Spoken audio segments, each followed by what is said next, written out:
वालेकुम अस्सलाम। जरा 1 मिनट लेट हो गए। कैसे लास्ट में तो बेसिकली सिर्फ ऑनलाइन में टाइम लगा है।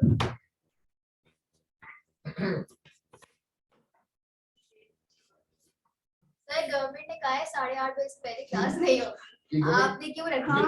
सर गवर्नमेंट ने कहा है। सर गवर्नमेंट की शिकायत लगा रही है। बेटा पहले गवर्नमेंट को तो सही कर लो। सर वो इस कॉलेज बंद करके जाएंगे। बेटा वो उन्होंने पूरा सर बस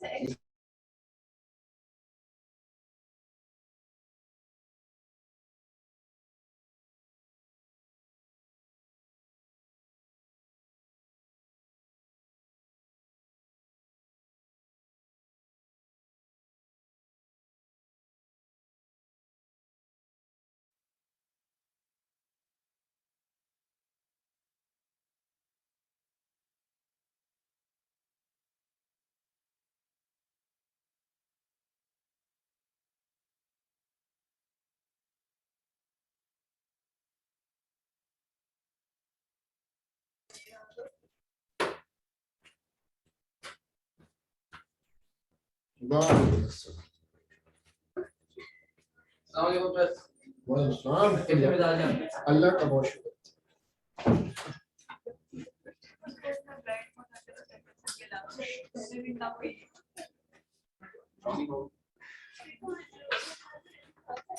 सब लोग देखिएगा कि हमने अपनी पिछली क्लास में we were on background radiation.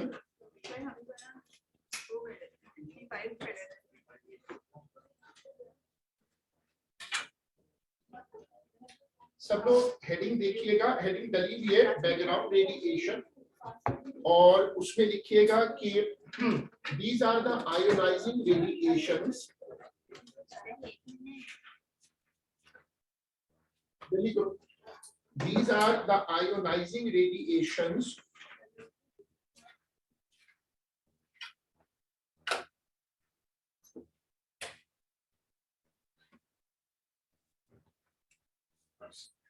These are the ionizing radiations already present in an environment. These are the ionizing radiations already present in an environment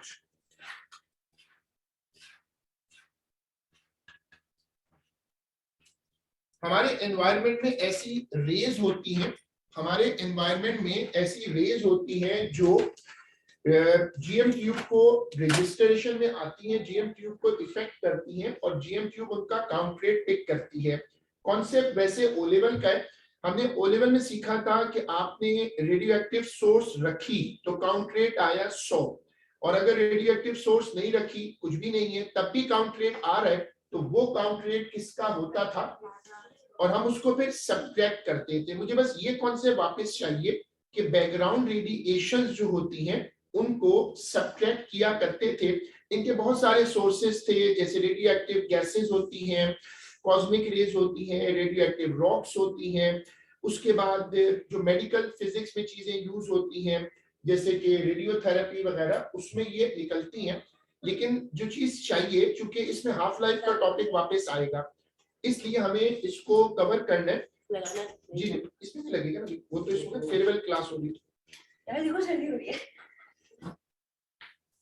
लिखिएगा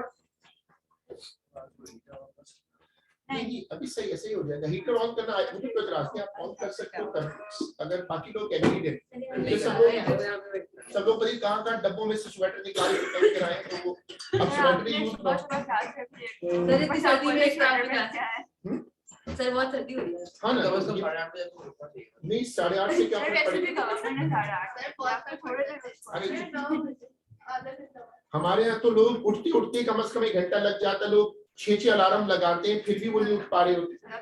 इससे लेकर टाइम कट ऑफ रखा जाए। लेकिन अब जो बच्चे इतनी मुश्किल से स्वेटर्स वगैरह पहन कर आए, फिर ये ऑन करेंगे ना, फिर उनका वेस्टेज है। और ये तो एसी बाइक की बड़ी खाल पहन कर आया, तुमने खुद सिलवाई है इस साइज की, माशाल्लाह। जब कोई बकरा वगैरह हाथ लगाया उसकी खाल उतार ली। ये अच्छी बात है। इस वक्त तो घर में जितने मोटे कपड़े, मोजे, जूते सब निकाल लें। चाहते हैं। वो तो अभी इंतबाह उसका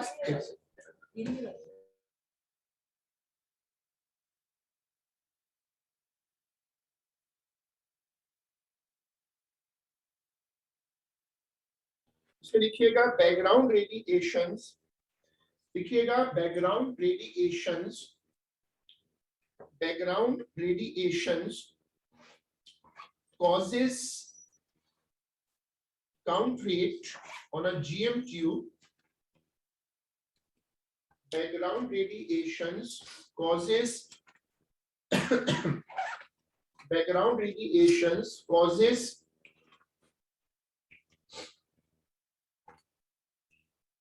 count rate on a GM tube.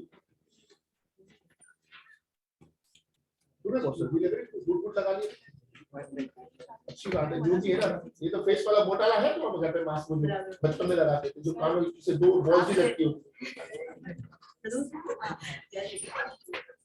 सबसे ज्यादा वो अच्छा होता है, तो ऐसे ऐसे हिलते रहते थे। अब जो हमने एसी बाइक को बोला उसको शर्मा से उतार दिया अपने से, वो एक तो मैं कम करूंगा क्लास में। हाँ सही बेहतर है, अच्छी बात है। लेकिन किसी के कहने पे कभी कुछ ना करें, कोई कहे तो और उसको ऊपर कर ले। हाँ ये तो कोई ऐसा थोड़ी होता है, किसी के कहने से थोड़ी। चले अब इसमें देखिएगा, जो हमने पहला कॉन्सेप्ट बनाया वो ये था कि बैकग्राउंड काउंट जो है, बैकग्राउंड काउंट जो है उसको आप हमेशा रिजल्टेंट काउंट रेट में कन्वर्ट करोगे और उसको माइनस कर दोगे अगर वो कंसीडरेबल है। अगर वो बहुत छोटा नंबर है, ए लेवल में आमतौर पे जो टॉलरेंस लेवल होता है वो कितने परसेंट होता है, जब याद है हम एएस में भी ये पढ़ाते हैं, मैक्सिमम 20% होता है। ए लेवल में जो एरर होता है वो ज्यादा से ज्यादा 20 तक जा सकता है। अगर कुछ चीज 20% से भी बड़ी है तो फिर वो एरर नहीं है, फिर वो रीडिंग है, फिर आप उसको माइनस नहीं करते, फिर छोड़ देते हैं। अगर बहुत छोटा नंबर हो तो इग्नोर कर दो। अगर 20% या उससे ज्यादा का नंबर हो तो फिर उसको एडजस्ट करो, लाइन चेंज करके लिखिएगा। फॉर एग्जांपल चैप्टर है न्यूक्लियर फिजिक्स और टॉपिक है बैकग्राउंड रेडिएशन। ये वाली स्क्रीन कॉपी होगी फॉर एग्जांपल लिखने के बाद।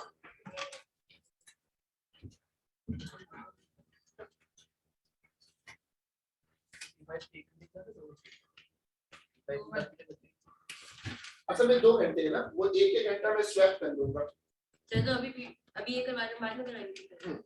वो जो रेगुलर वो इसलिए कि मुझे उसमें 2 घंटे मिल जाएंगे ना, मैं एक पेपर एक घंटे तक कराऊंगा, दूसरा पेपर दूसरे में, और फिर वो स्वैप करके होमवर्क पे रखूंगा क्योंकि टाइम बिल्कुल खत्म हो गया है।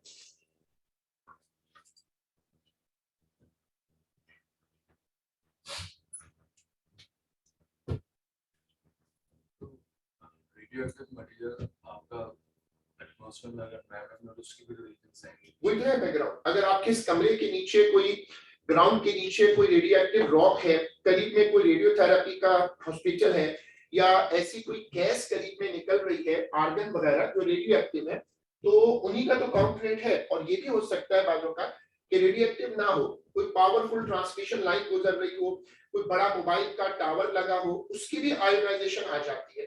तो वो सारी आयोनाइजेशन इसमें से माइनस करनी पड़ती है। सारे मल्टीपल आयोनाइजेशन, हाँ वो जीएम ट्यूब उनको डिफरेंशिएट नहीं कर सकती ना।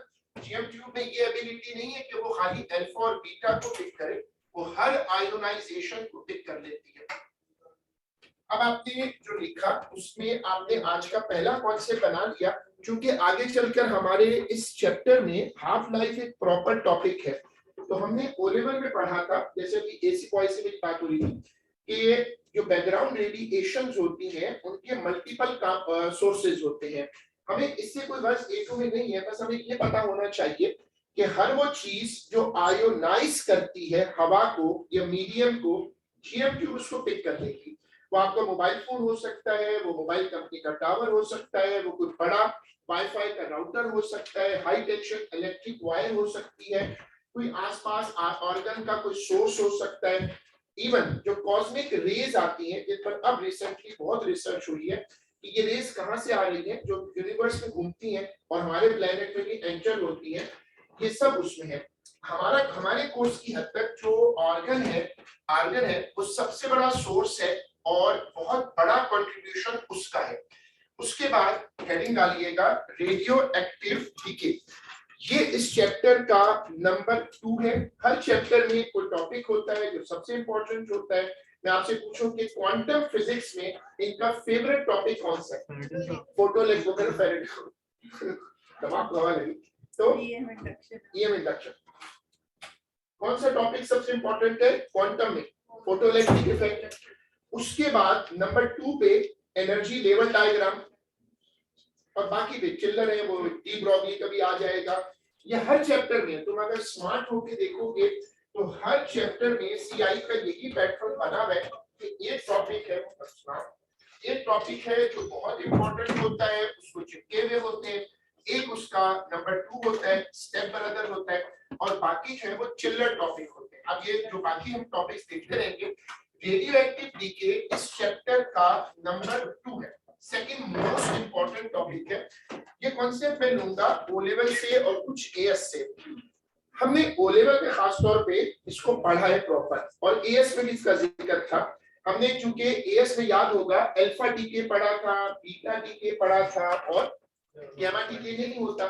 हमने पढ़ा था कि जब कोई एलिमेंट अल्फा या बीटा पार्टिकल इमिट करता है तो उसका एटॉमिक नंबर चेंज हो जाता है।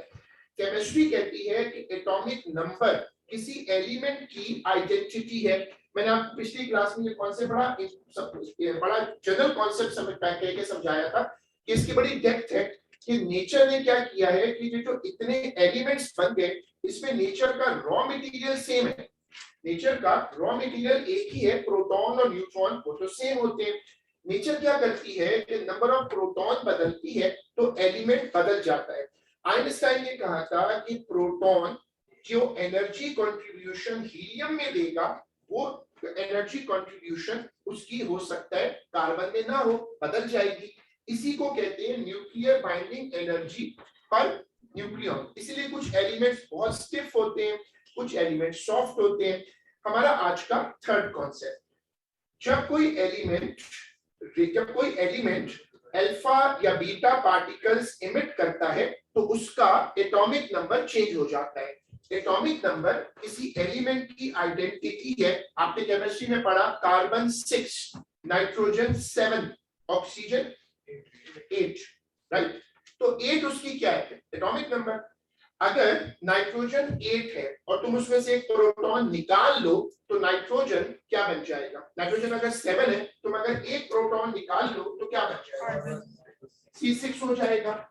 ये थ्योरी जिसमें एलिमेंट का नाम बदल जाए क्योंकि आपने उसके प्रोटॉन्स छेड़ दिए, इस थ्योरी को क्या कहते हैं? तो रेडियो एक्टिव डीके अपने जमाने की रेवोल्यूशनरी थ्योरी थी। उससे ये पता चला कि आप एलिमेंट्स को चेंज कर सकते हैं। एलिमेंट्स की जो आइडेंटिटी होती है वो उनका एटॉमिक नंबर है। जिस एलिमेंट से आप शुरू करेंगे वो क्या है? Parent element. और जो डीके के बाद बनेंगे वो डॉटर एलिमेंट कहलाते थे। हमने वो एएस में पढ़ा था, जो हमारी मेमोरी कनेक्शन चाहिए। हमने एएस में पढ़ा था कि 2 तरह के डीके होते हैं, अल्फा और बीटा। जो बीटा डीके होते हैं वो फर्दर 2 तरह होते हैं, बीटा प्लस और बीटा माइनस। मेमोरी कनेक्ट हो गई। हेडिंग डालिएगा 2 लाइनें छोड़कर, रेडियो एक्टिव डीके, इसको मार्क करिएगा, इंपॉर्टेंट। ये टॉपिक इस चैप्टर का नंबर 2 है। देखिएगा, डीके और disintegration is a process. Decay और disintegration is a process in which an unstable nucleus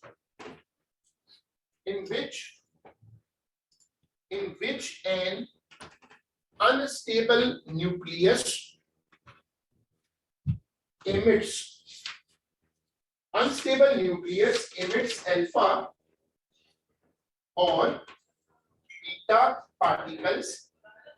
Alpha or beta particle in which an unstable nucleus emits alpha or beta particle, resulting in a change in its atomic number. Change in its atomic number. Radioactive decay की definition आ गई। उसका concept क्या है कि DK में element बदल जाता है। और इस पे एक बड़ी इंटरेस्टिंग सी केमिस्ट्री के अंदर कैंपेन चली, लेट्स मेक गोल्ड। गोल्ड शुरू जमाने से, इंसान के शुरू से सोर्स ऑफ वेल्थ है। आज भी गोल्ड सोर्स ऑफ वेल्थ माना जाता है। तो साइंटिस्ट को जब ये पता चला, जैसे आजकल क्लोनिंग पे शोर मचा हुआ है कि लेट्स क्लोन, इसको बना दो, उसको बना लेते, तो अब ये जो कॉन्सेप्ट आ रहा था उनको मिला, तो इन्होंने सोचा कि एलिमेंट को जब हम चेंज कर सकते हैं तो why not make gold in the lab. तो ये केमिस्ट्री का कॉन्सेप्ट हमें एक आइडिया देता है कि नेचर एलिमेंट्स को बदलती है। मैंने कल की क्लास में एक एग्जांपल दी थी कि दुनिया में जब प्लेनेट बना था तो बहुत सारे रेडियोएक्टिव एलिमेंट्स थे, रेडियम, रेडॉन, बहुत सारे, वो ज्यादातर अब नहीं मिलते। शुरू में ये कंफ्यूज हुए कि वो गए कहां। अब इनको पता चला कि वो सारे इधर ही हैं, लेकिन वो दूसरे एलिमेंट्स में कन्वर्ट हो गए और ये डिस्गाइज गेम है और उसमें वो गायब हो गए। गायब होने का मतलब वो आज भी इधर हैं, लेकिन उनकी अपीयरेंस जो है वो चेंज हो गई। आपको ये कॉपी करना, कॉपी करनी, शाबाश। दीवार से कोई इफेक्शन ना ले, सुबह सुबह का टाइम है, वैसे भी दीवार काफी ठंडी है। माशाल्लाह।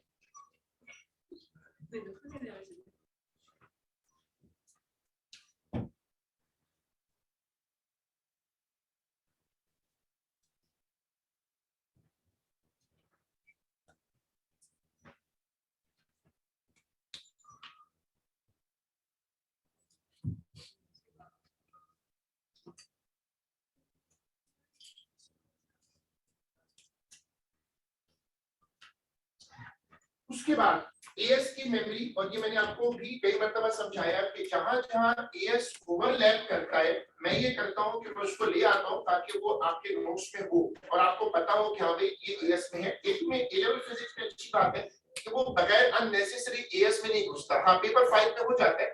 तो अब आपको ये वाला कॉन्सेप्ट वापस लाना है, इसको कॉपी करिएगा।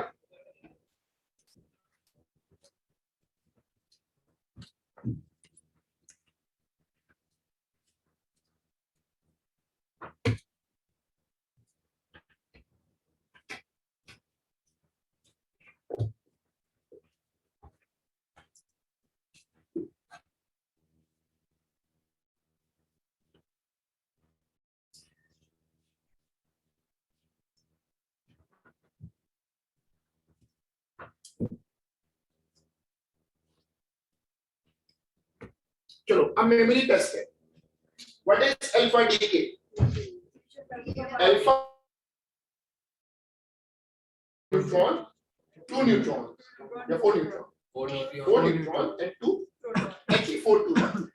जब अल्फा डीके होता था, जब हम अल्फा डीके का कॉन्सेप्ट लेते थे, तो अल्फा डीके में आपको याद होगा, अगर नहीं भी याद तो ऐसे प्रिटेंड करें कि आपको याद है। अगर आप देखेंगे तो मास नंबर में से 4 माइनस होगा और एटॉमिक नंबर में से 2 माइनस होगा। अब यहाँ पर देखिएगा, बीटा प्लस डीके में मास नंबर नहीं बदलता, atomic number decreases by 1।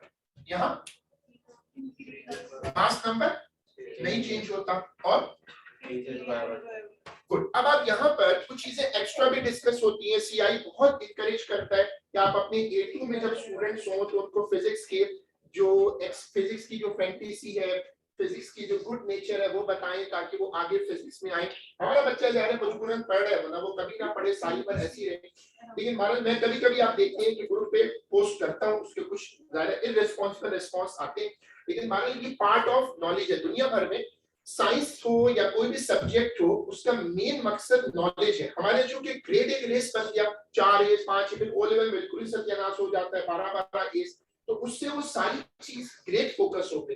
Again जब आप इंशाल्लाह बाहर आकर के तो आप देखोगे कि वहां वर्थ नॉलेज की है। अब यहाँ तो एक नॉलेज की बड़ी इंटरेस्टिंग बात सीखो कि देखो नेचर यहाँ 2 माइनस कर रही है, यहाँ 1 माइनस कर रही है, लेकिन नेचर ने उसको बैलेंस करने के लिए यहाँ क्या रखा है, वरना कोई एलिमेंट उतरता गया तो कुछ भी हो सकता है, कोई एलिमेंट ऊपर भी चढ़ सकता है। तो नेचर का कंट्रोल कितना जबरदस्त है कि वो चाहे तो एल्यूमिनियम को नेचर में बढ़ा बढ़ा ले, चाहे तो फ्रेंसियम को कम कर दे, चाहे तो उसको बढ़ा दे। तो अगर तुम यहाँ देखो तो ये डाउनग्रेड है, ये भी डाउनग्रेड है, लेकिन ये क्या है, ये अपग्रेड है। तो ये नेचर का एक रिमार्केबल बैलेंस है। मैडम क्यूरी, जिन पर मैंने आपको बताया था कि एक बहुत अच्छी मूवी अभी रिसेंटली बनी, उन्होंने इसमें बहुत डिटेल से काम किया। उन्होंने ये डिस्कवर किया कि नेचर ये करती रहती है। बहुत सारे एलिमेंट्स के बारे में हमारा ख्याल है कि उनके रेडियोएक्टिव आइसोटोप बहुत सारे हैं। कार्बन जैसा एलिमेंट जो हमारे अंदर है वो भी, उसका भी एक आइसोटोप है। तो नेचर ने क्या किया कि पहले एलिमेंट्स के आइसोटोप बनाए। जैसे हर घर में कुछ लोग अच्छे होते हैं, कुछ बुरे होते हैं, इसी तरह हर फैमिली में कार्बन हो, नाइट्रोजन, उनके कुछ रेडियोएक्टिव आइसोटोप है। अब जब तुम पास्ट पेपर में पुराने पेपर देखोगे तो तुम्हें ये कॉन्सेप्ट मिलेगा। नए पेपरों में आते आते उससे पीछे हट गया। इनका ये स्टाइल है, 5 साल एक कॉन्सेप्ट रन करता है, फिर वो कॉन्सेप्ट हट जाता है। 2016 में बैंड थ्योरी आई, 2022 में सिलेबस से निकल गई। This is a living syllabus था। तो मैंने आपको क्या समझाया कि ये सारा गेम एटॉमिक नंबर का है। तो अगर तुम चाहो इसमें देखकर, तो तुम चाहो तो कार्बन को, अगर तुम यहाँ हो इधर, तो तुम कार्बन को ऑक्सीजन बना सकते हो 6+2, और अगर तुम चाहो तो ऑक्सीजन को कार्बन बना सकते हो यहाँ पर। तो कॉन्सेप्ट बन गया, जो रेडिएटिव डीके होता है वो एलिमेंट्स को पीरियोडिक टेबल में आगे भी लेके जा सकता है और पीछे भी ला सकता है। We have this concept, ये कॉपी होगा इसमें माशाल्लाह काफी माशाल्लाह काफी गुड इनकम लग रही है सर। ऐसे भी आ जाते हैं कि बारिश को हमारे सर आप जैसा भी इसलिए बहुत लंबी है, बहुत जोर से पे लगेगी। पास पैसे लोगे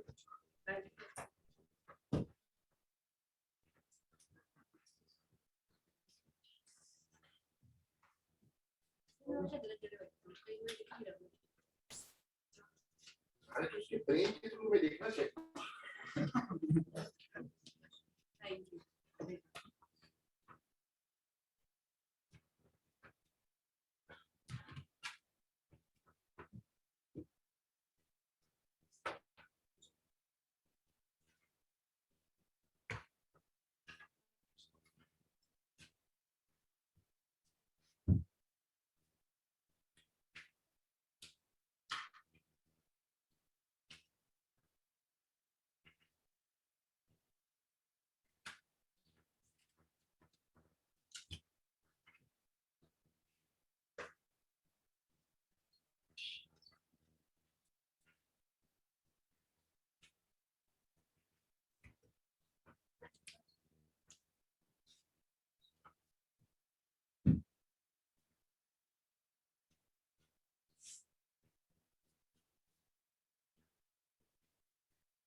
अरे हाँ ये वो हाँ ये एन से शुरू होता है। एक होता था न्यूट्रिनो और एक उसका step brother anti neutrino. Very good. I was not expecting कि कोई इसको नोटिस भी करेगा, क्योंकि मेरे ख्याल से लोग सुबह सुबह का टाइम आके पहले छापते जाओ, सबने जो लिखा है वो सही होगा। बट वेरी गुड कंट्रीब्यूशन माशाल्लाह।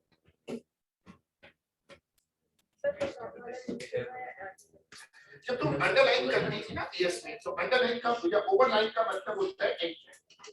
हर पार्टिकल को ऊपर या नीचे लाइन डालोगी तो उसका एंटी पार्टिकल बनेगा। लाइन चेंज करिएगा और आज का 5वां कॉन्सेप्ट लिखिएगा रेडियोएक्टिव डीके। लिखिएगा radioactive decay is a random and spontaneous process. Radioactive decay is a random and spontaneous process over space and time. हमारा आज का 5वां कॉन्सेप्ट बनाओ। जब वर्ड रैंडम इस्तेमाल होता था ओ लेवल के मैथ्स में प्रोबेबिलिटी के चैप्टर में, तो रैंडम वर्ड ये कहता है something which is not predictable. तुमने डाई को रोल किया, जब डाई को रोल करते हैं, डाइस को जिसको आप रूलर कह लें, सिंगुलर में डाई, जब आप एक डाई को रोल करते हैं तो 1 से लेकर 6 तक कोई भी नंबर आ सकता है अगर फेयर डाई है। तो हम कहते थे कि 6 आने का चांस 1/6 है। 1/6 का मतलब क्या है? 6 ऑप्शंस है और उनमें से एक मरतबा 6 आ सकता है। इस कॉन्सेप्ट को क्या कहते हैं? तो अगर तुम्हारे पास 6 न्यूक्लियाई पड़े हुए हैं तो प्रोबेबिलिटी ऑफ डीके क्या होगी? 1/6। क्या मतलब इस बात का 1/6? हर न्यूक्लियस के पास इक्वल प्रोबेबिलिटी ऑफ डीके है। This is the concept of. और दूसरा कॉन्सेप्ट ये बना लो कि वो चीज जिसको तुम प्रेडिक्ट नहीं कर सकते फिजिक्स में, उसको हम क्या कहते हैं? रैंडम। लेकिन इसके साथ वो मैथ्स वाला कॉन्सेप्ट जोड़ना बहुत जरूरी है। इसका मतलब ये नहीं है कि 100 न्यूक्लियाई है तो कभी डिके ही नहीं करेंगे, नहीं। 100 न्यूक्लियाई है तो उनकी प्रोबेबिलिटी ऑफ डीके 1/100 है। स्पॉन्टेनियस, इस पे कल की बात हुई थी जब हम लोग डिस्कस कर रहे थे फिजन को और फ्यूजन को। दुनिया में 2 ही प्रोसेस होते हैं, एक स्पॉन्टेनियस जो खुद से होता है और दूसरा इंपल्सिव जिसमें हम खुद इन्वॉल्व होते हैं, इंडक्टिव होता है। एसी खुद ऑन करें तो इंडक्टिव है, नेचर ने उसकी कूलिंग कर दी एनवायरनमेंट की तो वो स्पॉन्टेनियस है। ये जो प्रोसेस है ये स्पॉन्टेनियस है। देवदास आ गया। हाँ, लगती फ्रेश और विंडो को भी छोड़। हाँ, नहीं चाय तो किसी और बच्चे को बोला था, तो कश्मीरी चाय तो आ रही रास्ते। स्पॉन्टेनियस वर्ड का मतलब बताए, वो प्रोसेस जो कि नेचुरल हो। अब ये बहुत बड़ी रिसर्च का फीचर था कि डीके एक्सटर्नल फीचर से कंट्रोल नहीं होता। जो कॉन्सेप्ट तुम एक्सटर्नल कंडीशंस बदल, केमिस्ट्री में टेम्परेचर, प्रेशर, कैटालिस्ट और लाइट, इंफ्रारेड एक्सेट्रा, टेम्परेचर बदलने से और प्रेशर बदलने से, कैटालिस्ट डालने से रेट ऑफ रिएक्शन बदलता है। हम कहते हैं कि ये प्रोसेस रेडियोएक्टिव डीके इनमें से किसी से इंप्रेस नहीं होगा। ये प्रोसेस टोटली इंटरनल ड्रिवन है। ये प्रोसेस बाहर के फैक्टर को इफेक्ट नहीं देगा। दो कॉन्सेप्ट बन गए। रैंडम का मतलब ये है कि हर न्यूक्लियस के पास डीके करने का सेम चांस होगा। कोई भी न्यूक्लियस डीके कर सकता है, आप नहीं बता सकते। दूसरा कॉन्सेप्ट स्पॉन्टेनियस का मतलब ये है कि डीके का प्रोसेस इंटरनल ड्रिवन है। आप इसको ना शुरू कर सकते हैं ना आप इसको टेक्निकली रोक सकते हैं। अब यहाँ जिनकी मेमोरी अच्छी है उनको याद होगा कि न्यूक्लियर पावर प्लांट में आप न्यूक्लियर प्रोसेस को रोक लेते हैं। ये जो अभी हमारे ब्रेकडाउन व्यूअर्स में न्यूक्लियर पावर प्लांट्स का नाम आया, तो न्यूक्लियर पावर प्लांट में आप न्यूट्रॉन्स को रोककर फिजन को रोक लेते हैं। वो एक और कॉन्सेप्ट है। हम बात करें डीके की, जो खुद से शुरू होते हैं वो फिर खुद से चलते हैं। जब हम रैंडमनेस को शो किया करते थे ओ लेवल में और ए लेवल से शो करेंगे तो ये आपको जेगेड लाइन नजर आ रही है। आप नोट करें ओवरऑल तो ये ड्रॉप कर रहा है लेकिन इसके अंदर एक वेव है और वेव होने का मतलब ये प्रोसेस रैंडम है। रैंडम का मतलब काउंट रेट कभी बढ़ जाएगा, कभी काउंट रेट कम हो जाएगा, कभी कांस्टेंट हो जाएगा। रैंडमनेस हम इससे दिखाया करते थे। ये कॉपी होगा अनस्टेबिलिटी।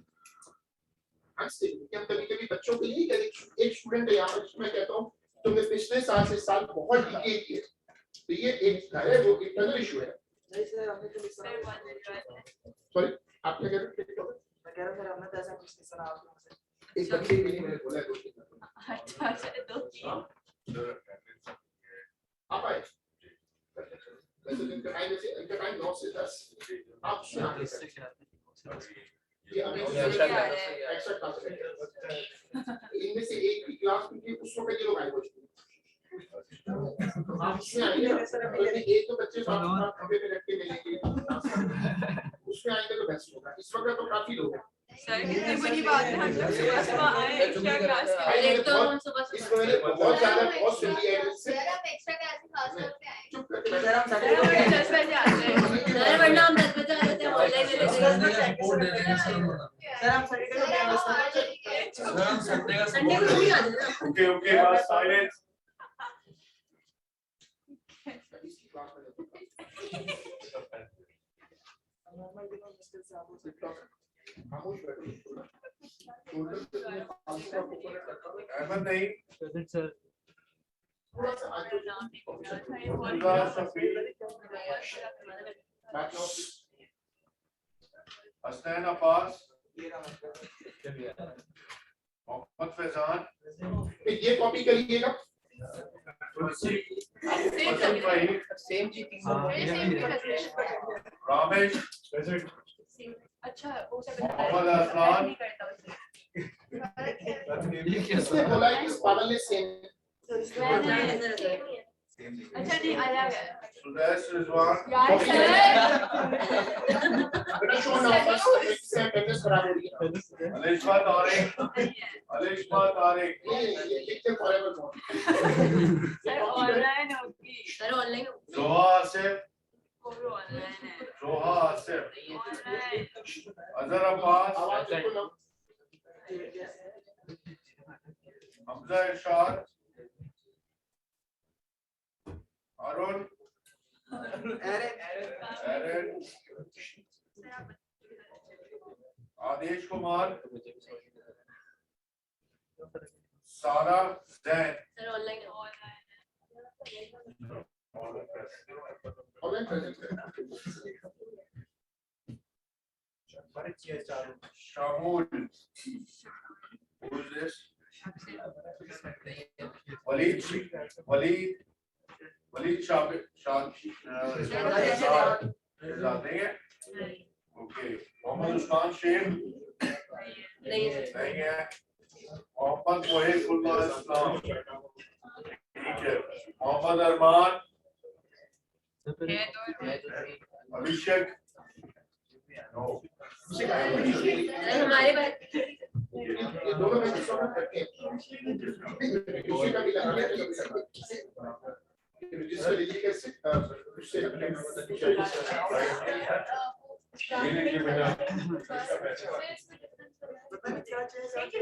सब लोग अटेंशन दीजिएगा इस कॉन्सेप्ट पर। देखो सारे नहीं बोला करो ना, अब तुम लोग एक कौन पागल है जो ऑनलाइन बोल रहा था, मुझे बताया था कि ऑनलाइन क्लास तुम लोग क्लास ऑनलाइन नहीं होगी। अरे तो सर आपने बताया फिर क्या करता यहाँ से जब मैं आपको नजर आ रहा है, मुझे नहीं पता मैंने ऑनलाइन मैंने किया था, मैं चुप हूँ। नीचे देख रहे हैं सर, तो हमें भी पढ़ना आता है। बच्चों को क्या चीज स्टार्ट की होती है सही क्या सर, मतलब से क्लास तो गलत है ना, बेचारे की अटेंडेंस बेटा वो बाद में लगा लेता है जिससे यहाँ से अफगानी साथ थोड़ी जाता है। मसला ये है कि वो मना करते हैं और बात सही है, बाकी बात सही है कि ऑनलाइन ना ऑफर करें क्योंकि लोग उसको मिसयूज करते हैं। बच्चा घर में बेहोश पड़ा हुआ है, वो कॉलेज नहीं आ सकता, वही बच्चा ऑनलाइन लेने के बाद दोपहर को कॉलेज बैठा होता है, तो ये मिसयूज हो रहा है। तो भाई इसका क्या करते हैं, मैंने बोल सकता था ऑनलाइन दिखाया, हम लोग जब अटेंडेंस नॉर्मली करके लगाते हैं ना।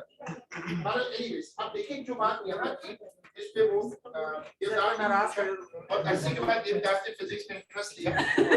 जरा बोर्ड पे देखिएगा, देखिए मुझे ये दिखाना है ऊपर क्या लिखा है। जब हमने टेम्परेचर बदला, जब हमने प्रेशर बदला, तो ग्राफ की शेप पर कोई फर्क नहीं पड़ा। इसका मतलब ये स्पॉन्टेनियस की डेफिनेशन हो गई ना, वो चीज जिसको तुम एक्सटर्नल टेम्परेचर, एक्सटर्नल प्रेशर से नहीं बदल सकते, वो चीज क्या है, स्पॉन्टेनियस है। लाइन चेंज करिएगा और लिखिएगा द वर्ड रैंडम, सॉरी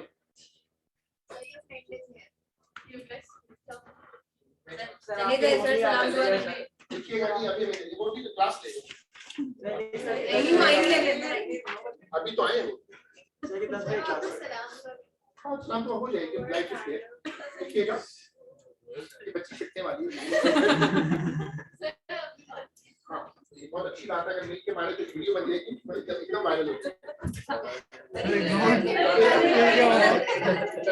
सुने हम लोग डाइवर्ट हो रहे और पिछली मरतबे की पिछली जो क्लास रिकॉर्ड हुई वो YouTube पे अपलोड के काबिल नहीं, फिर हमने बड़ी मुश्किल से उसको सर आपने कुछ बोल दिया था ना उसमें, हमने सर आप म्यूट नहीं करते ना, ये बेटा म्यूट करने में टाइम वेस्ट होता है ना, कुछ लोग बोलते हैं जब बच्चा बोल चुका तो फिर उसके बाद मैं म्यूट करके क्या करूंगा।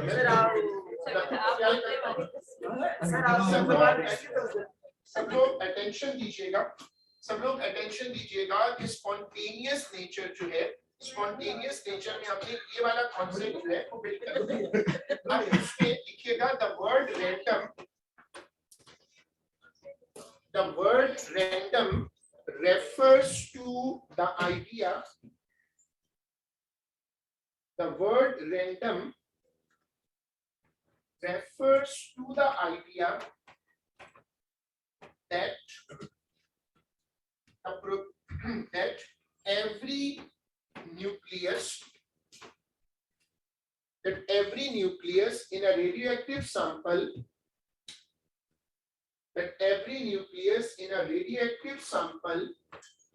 has an equal probability of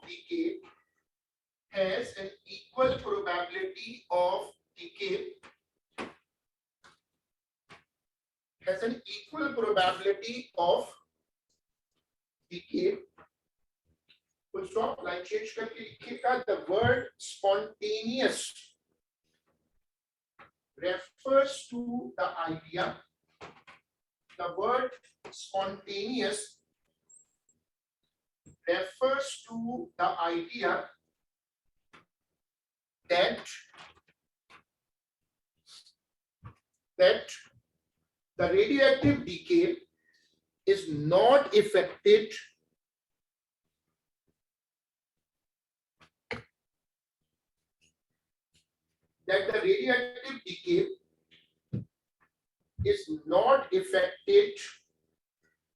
by external conditions,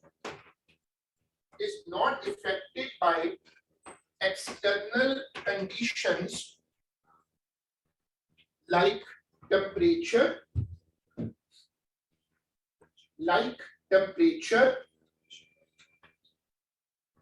pressure, etc. Like temperature, pressure, etc. कौन से बना लिया कि डीके का प्रोसेस खुद से चलता है और सारे न्यूक्लियाई उसमें पार्टिसिपेट कर सकते हैं. Fluctuations in concrete provide evidence for the random nature of radioactive decay. ये दोबारा रेफर कर रहे हैं असल में GM क्यूब को. दिखेगा कि the count rate on a GM cube is always fluctuating.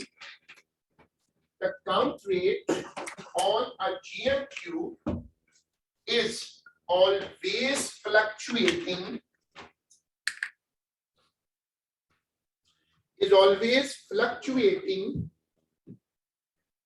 This is an evidence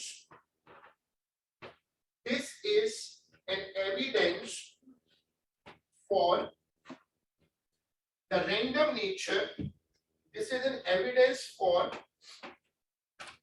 the random nature of radioactive decay. This is an evidence for the random nature of radioactive decay.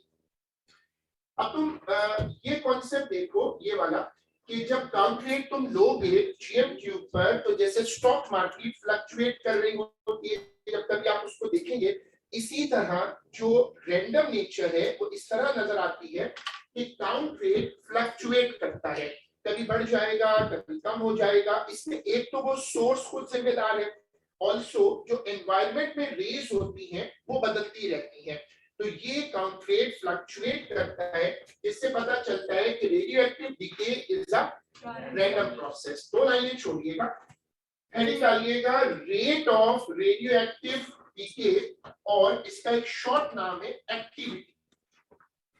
तब से rate of radioactive decay और उसका एक comprehensive नाम रखा हुआ है activity.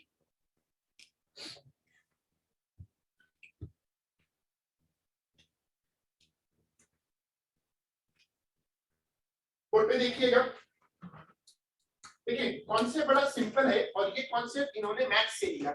इन्होंने मैथ्स से कॉन्सेप्ट लिया कि जब कोई क्वांटिटी डिके करती है या एप्रिशिएट करती है तो वो क्वांटिटी जितना ज्यादा होगी चेंज उतनी बड़ी होगी. किसी वायर की लेंथ पहले से जितनी ज्यादा हो उस लेंथ में होने वाला थर्मल एक्सपेंशन उतना ज्यादा होगा. अगर आपके पास 100 रुपए हैं और उसमें आपको प्रॉफिट होता है 10%, और अगर आपके पास 200 रुपए हैं और प्रॉफिट होता है 10%, तो 200 में प्रॉफिट का अमाउंट ज्यादा होगा. जो चीज अमाउंट पे ज्यादा होती है उसका एप्रिसिएशन डिप्रिसिएशन या डिके दोनों ज्यादा अमाउंट में होते हैं। तो rate of decay means number of nuclei decade पर सेकंड। 1 सेकंड में जो न्यूक्लियाई डिके करेंगे उसको हम क्या बोलेंगे? ये भी तुम्हारा ओ लेवल का कॉन्सेप्ट है कि तुम किसी चीज को अगर टाइम से डिवाइड कर दो तो क्या बन जाएगा? रेट बन जाएगा। अब हमारा कोर्स ये कहता है कि rate of decay is directly proportional, rate of decay radioactive decay is directly proportional to, ये मैंने आपको कॉन्सेप्ट समझाया कि जो चीज अमाउंट में ज्यादा होती है पहले से उसमें वो परसेंटेज चेंज नंबर में ज्यादा हो जाती है। अमाउंट में परसेंटेज तो वही रहती है लेकिन जब आप उसको नंबर में ट्रांसलेट करते हैं तो वो नंबर आपको बड़ा दिखता है। That is the concept here. लिखिएगा, इन्वर्टेड कॉमास ऑन करिएगा, उसमें लिखिएगा rate of radioactive decay is directly proportional, rate of radioactive decay is directly proportional to the number of nuclei present. Directly proportional to the number of nuclei present. अब board पे देखिएगा, rate of DK का मतलब हमारे course में ये होगा कि 1 सेकंड में कितने न्यूक्लियाई डीके करते हैं। इसका यूनिट फिर क्या बन गया? न्यूक्लियाई पर सेकंड। न्यूक्लियाई तो कोई यूनिट नहीं है ना, वो तो नंबर है। तो असल यूनिट क्या है? पर सेकंड, क्योंकि न्यूक्लियाई तो नंबर है। इसको साइंटिस्ट के नाम पर बैक्यूअल डीक्यू बोला जाता है। ये कॉपी होगा सर पर सेकंड फ्रीक्वेंसी। हाँ, पर सेकंड फ्रीक्वेंसी होती है। Very good, perfect. तो असल में ये फ्रीक्वेंसी है। हाँ बोलो। सर बीक्यू किसको बोला था? बैक्यूअल, हेनरी बैक्यूअल एक साइंटिस्ट थे, तो उन्होंने सारी यूनिट साइंटिस्ट के नामों पे रखी है। तो इसलिए यूनिट इसका यूनिट है इसका। जैसे आप न्यूटन कहते हैं, इस तरह जूल कहते हैं, तो becquerel is a unit for rate of decay. Devdas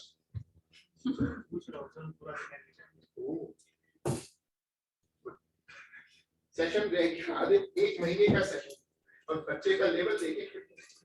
बराबर वाले से पूछा है कि सबने बोला है पूरी स्क्रीन कॉपी करनी है तो ऊपर वाला कॉपी करनी है।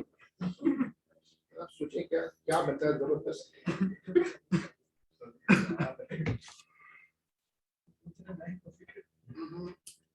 इससे पूछ रहा था मुझे खुद नहीं पता है। होता है।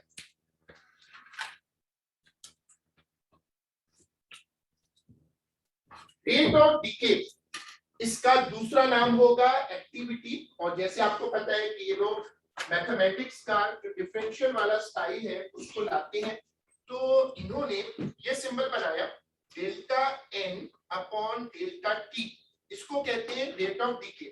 और इसी को लिखने का एक और तरीका क्या है? D N upon D T, differential style. ये कॉपी होगा। अब आपको समझ में आ गया होगा कि ये एक न्यूमेरिकल टॉपिक शुरू हुआ है, क्योंकि वो इसमें आपको सिंबल्स बता रहा है, आपको रेशियो बना के देगा, प्रोपोर्शनैलिटी सेट कर रहा है। तो this is a numerical topic और इस चैप्टर में काफी न्यूमेरिकल्स आते हैं।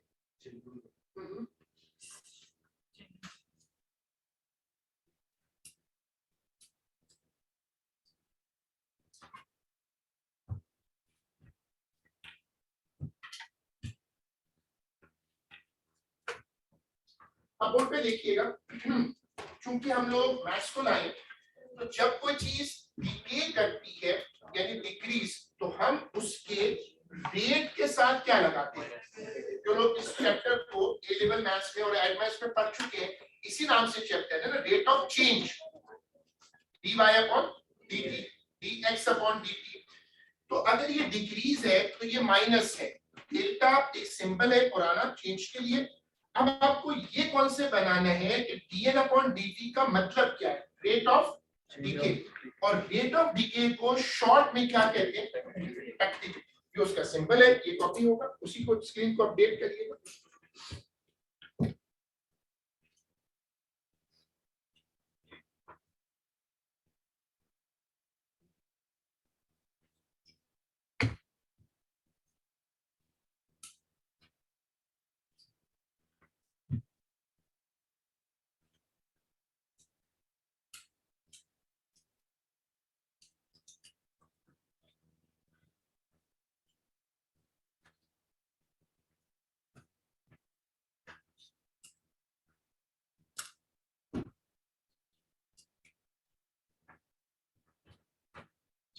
उसके बाद आप बोर्ड पे देखिएगा प्रोपोर्शनैलिटी क्या है, rate of decay is directly proportional to. मैंने इस कॉन्सेप्ट को समझाया और मैं इसको दोबारा समझाता हूं कि अगर सपोज करो 100 में 10 न्यूक्लियाई डीके कर रहे हैं तो प्रोबेबिलिटी हुई 10/100। तो अगर 10 में 100 में से 10 न्यूक्लियाई डीके कर रहे हैं तो 200 में कितना करेंगे? अगर ये प्रोपोर्शनल है तो क्या होगा? 20 हो जाएंगे। तो जैसे जैसे तुम्हारे पास बड़ा पूल आता जाएगा, न्यूक्लियाई बढ़ते जाएंगे, उनका रेट ऑफ डीके बढ़ेगा। इसका मतलब ये है कि जितने ज्यादा न्यूक्लियाई रखोगे वो उतना तेजी से डीके करेंगे। कौन से बड़ी मुश्किल से समझ में आता है लोगों को, जब तक ये समझ में ना आए कि रेट का मतलब क्या है, what is rate of doing work. आप इस दरवाजे को खोलें, ये एक वर्क है। रेट ऑफ डूइंग वर्क का मतलब क्या है? आप इस दरवाजे को आराम से खोलें तो rate of doing work power कम है, और आप इस दरवाजे को जल्दी से खोलें तो रेट ऑफ डूइंग वर्क। किसी चीज को टाइम से रिलेट कर दिया आपने, ठीक है? दोबारा समझिएगा, जितने ज्यादा न्यूक्लियाई हैं उनकी प्रोबेबिलिटी ऑफ डीके नहीं बदलेगी, लेकिन जो स्पीड डीके की है वो बढ़ जाएगी। बड़ा सैंपल तेजी से डीके करेगा और छोटा सैंपल आहिस्ता डीके करेगा। दैट इज व्हाई जब अगर तुम में से कोई न्यूक्लियर के फील्ड में जाए देखेगा तो ये जो रेडियोएक्टिव सैंपल होते हैं ना, इनको छोटे छोटे पीसेस में स्टोर करते हैं। ये तुमने और भी जगह देखा होगा। अगर तुम पेट्रोल को या किसी फ्लेमेबल को ज्यादा एक जगह पे स्टोर कर दो तो क्या उसका रेट ऑफ बर्निंग ज्यादा होगा? ये वो कॉन्सेप्ट है। मैंने इसको रिपीट करके समझाया। अब आप बोर्ड पे देखिएगा आज का अगला कॉन्सेप्ट। देखिए, rate of decay is proportional to N. आपने माइनस लगाया, प्रोपोर्शनैलिटी का साइन हटाया तो एक मशहूर कांस्टेंट आ गया। ये कांस्टेंट इस चैप्टर की सबसे ज्यादा पूछी गई डेफिनेशन है, इनका फेवरेट कॉन्सेप्ट है। इसको क्या बोलते हैं? Decay constant. और n का मतलब है इनिशियल नंबर ऑफ न्यूक्लियस। ये कॉपी होगा, डेरिवेशन की हेडिंग डालिएगा, साइड हेडिंग, साइड हेडिंग दीजिएगा डेरिवेशन, और डेरिवेशन की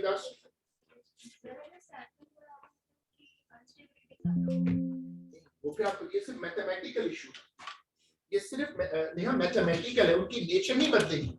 अगर तुम ज्यादा पेट्रोल एक जगह रखोगी तो बर्निंग रेट ज्यादा आएगा, लेकिन इसका मतलब ये तो नहीं है कि ज्यादा पेट्रोल रखने से पेट्रोल की कंबस्शन बढ़ गई, वो अमाउंट ज्यादा है।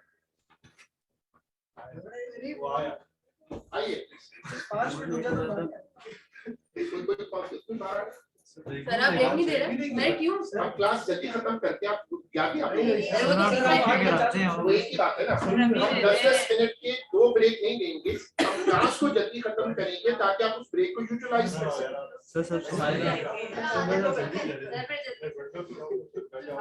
भाई तो विंडो को चिपक जाओ ना जाके, में किसी ने मना किया? यहाँ बीच में क्यों बैठे?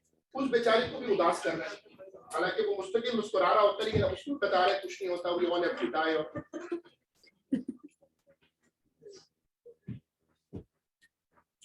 सब लोग इस सवाल को फोकस करिएगा जो आगे एक बच्चे ने पूछा है, और सवाल ये है कि क्या इनकी नेचर बदलती है जब ये क्लब हो जाते हैं? नहीं, बल्कि ये सिर्फ एक नंबर इशू। मैंने आपको समझाया था कि आपके पास 100 रुपए हैं, आपको 10% प्रॉफिट मिल रहा है, तो 200 पे मिलेगा 10%, लेकिन अमाउंट में ज्यादा होगा।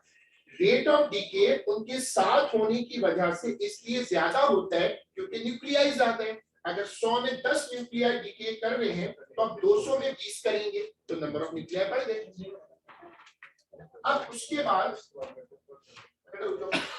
साइड हेडिंग दीजिएगा डीके कांस्टेंट, और यहां देखिएगा अब ये माइनस साइन है। मैंने आपको बता दिया कि इस सिंबल को पूरा माइनस समेत क्या बना देते हैं? D is equal to lambda N. Lambda को सब्जेक्ट बनाया, और नोट करें कि लैम्डा की यूनिट क्या आ गई? Per second. It is a negative sign which we are ignoring for calculation. ये कॉपी होगा। डीके कांस्टेंट इस चैप्टर में इनकी फेवरेट डेफिनेशन है। कोशिश करें कि अपने टाइम की एलोकेशन बनाएं, जोक्स है, बाकी फैंटेसी है, वो पूरी लाइफ चलती है। लेकिन आपके अब टेस्ट आ गए हैं, यूनिवर्सिटी प्लेसमेंट है, सब कुछ छोड़कर इसको फोकस करें। अगर आप कोई भी ऑब्जेक्टिव अपनी जिंदगी में रखते हैं, कुछ का तो कुछ भी नहीं लग रहा मुझे, लेकिन कुछ का कोई भी ऑब्जेक्टिव है, तो उसके लिए पहले आप अपने आप को थोड़ा स्टेबल करते हैं, तो फिर कोई ऑब्जेक्टिव अचीव होता है। अगर कोई भी आप में से टारगेट सेट करता है, तो उसको चाहिए कि वो अपना तमाम टाइम टेबल जरूर 2 महीने के लिए सेट करें, टाइमलाइन बनाए। मुख्तलिफ टेस्ट हैं, यूनिवर्सिटी प्लेसमेंट्स हैं, यहाँ पर एग्जाम्स हैं, टेस्ट है, CI है, ये सब चीजों को साथ लेके चलना अच्छी खासी एक्सपर्टी होती है।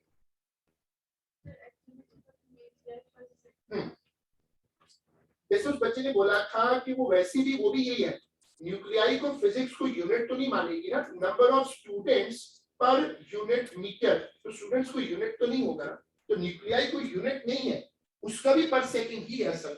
किसी को याद है यूनिट होती थी radian per second, once upon a time.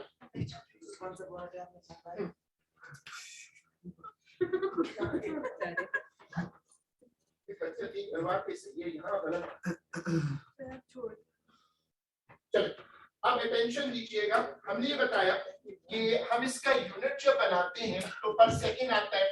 अब आप ये कौन से बनाइएगा कि पेपर में इसका वो यूनिट बदलेगा। इसकी वजह वो एएस वाला मसला नहीं है, A2 में इनको यूनिट कन्वर्जन का ज्यादा शौक नहीं होता, एएस में तो यूनिट कन्वर्जन हर सवाल में आता है। यहाँ पर मसला ये है कि कुछ चीजें सेकंड्स में डिके कर जाती है, बिस्मिथ वगैरह, और कुछ चीजें हैं जो मिलियंस ऑफ ईयर्स में डिके करती हैं, जैसे यूरेनियम वगैरह। इसलिए टाइम इलैप्स बहुत वेरी करता है, इसलिए डीके की यूनिट में आपको ईयर भी नजर आएगा और सेकंड भी नजर आएगा। लाइन चेंज करके लिखिएगा कि decay varies on a very big scale, decay varies on a very big scale in terms of time. Decay varies on a very big scale in terms of time. So units of lambda are highly variable. So the units of lambda are highly variable. फिर आपको ना ये सिर्फ bracket copy करनी है, ये वाली bracket, sorry highly variable, ये वाली ब्रैकेट कॉपी करिएगा। सर हम इसकी यूनिट को BQ क्यों नहीं लिख रहे? नहीं बेटा देखो इस बात को समझो, becquerel is a unit for nuclei per second. It's a rate of decay. This is not a rate of decay. It is called decay constant. तो सिर्फ डायमेंशनली सेम है, फिजिकली डिफरेंट है। How is this? हाँ ये वही है अभी जो पीछे चल रहा था ये वाला।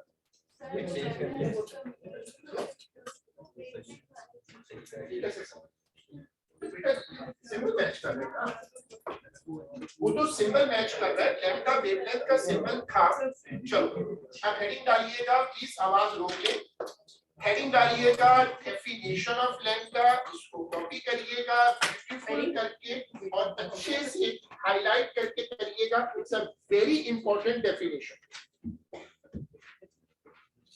जो बात अभी बच्चे ने पूछी थी वो मैं क्लियर कर दूं कि लैम्डा और एक्टिविटी दो अलग क्वांटिटीज हैं, उनका यूनिट सेम है, दोनों पर सेकंड है, लेकिन वो नेचर वाइज डिफरेंट है। ऐसा फिजिक्स में बहुत जगह होता है।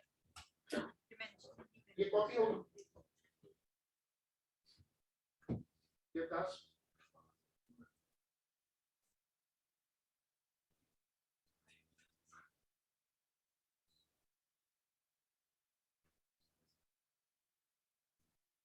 मैंने बता दिया था कि हमने ईएम इंडक्शन पे टेस्ट रखा था, हम इंशाल्लाह एसी सर्किट पे टेस्ट रखेंगे असेसमेंट से पहले, और यही दो चैप्टर फिर मैं असेसमेंट में दूंगा। सॉरी पेपर ढेर हो गया, आवाज नहीं आ रही तो मैं बहुत कुछ आएगा, वेट करो। अगस्त में जब घर में तुम्हें डायनासोर घूमते हुए दिखेंगे ना, और तुम छुपे होगे किसी बाथरूम में हेलमेट पहन के। सब बातें पक्की तौर पे सबको सब कुछ पता होता है, आगे इसमें तमाशा लगता है बस उसको का देख। चले डेरिवेशन नंबर 2 प्लीज बोर्ड पे देखिएगा। डेरिवेशंस A2 में बहुत आती हैं, डेफिनेशंस बहुत आती हैं, इवन डिस्क्रिप्शन मैंने आपको समझाया। ये सेशन अब डायरेक्ट एंड की तरफ है। फरवरी लास्ट मंथ होता है जिसमें सब कुछ स्लो डाउन होता है, टीचर्स फटाफट सिलेबस कराते हैं, जो बच्चे स्मार्ट होते हैं वो चीजें वाइंड अप करते हैं। 15 मार्च के बाद जाहिर सिस्टम कोल्ड होना शुरू हो जाता है। तो देखो तुम्हें ये चीजें अब याद हो जानी चाहिए कि डेरिवेशंस जो है वो A2 का एक प्रॉपर पार्ट है, प्रॉपर आती है। हमने सीखा कि जब आप प्रोपोर्शनल का साइन हटाओगे तो इक्वल आएगा, आपने ये बना लिया। अब जो लोग मैथ्स लेते हैं ए लेवल में और ओ लेवल में एडवांस कर चुके हैं, उनको ये पता है कि जब आप किसी डिफरेंशियल को हटाते हैं तो क्या उसके लिए इंटीग्रेट करना पड़ता है। सीआई अब प्लान कर रहे हैं, आप लोग बच जाएंगे, लेकिन सीआई अब प्लान कर रहे हैं कि कैलकुलस को सिस्टम में लाया जाए, क्योंकि अब उसकी जरूरत पड़ती है, लेकिन आप लोग इंशाल्लाह बच जाएंगे। एक्टिविटी से ये फॉर्मूला अचानक उड़ता हुआ आके लग गया, क्योंकि इसमें हमने क्या किया, जो लोग इंटीग्रेशन जानते हैं और ए लेवल मैथ्स का P3 उनको पता है ना, टॉपिक है डिफरेंशियल इक्वेशन। टिकटॉकर देखा है तो बिल्कुल है, और उसमें अगर टिकटॉकर हम dn/dt को लेकर चले, ये और ये कैसे आया, उस साइड बेच के और एंड में आ जाता है। dt उस साइड चले जाएगा, dt उस साइड चला जाएगा। Very impressive. चलिए कॉपी करें, तुम बस 3 तलवार करो, अपना वही बिजनेस अच्छा है, वही पर हां ये बात तो तुम्हारी सही है। चलिए कॉपी करें बेटा, फिजिक्स आपको ड्रॉप कर चुकी है बहुत पहले, आप मत ड्रॉप करें।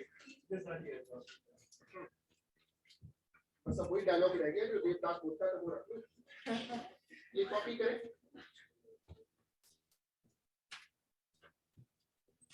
एक बच्चे ने बहुत अच्छी कंट्रीब्यूशन की, उसको सुन के लगा कि हाँ मैथ्स को बच्चा पढ़ रहा है। एक बच्चे ने कहा आ जाता है। अब लेवल चेक करो, ये लेवल में एक बच्चा A2 में मैथ्स में कह रहा है कि इंटीग्रेट करके ये कैसे आया, क्योंकि ये आ जाता है।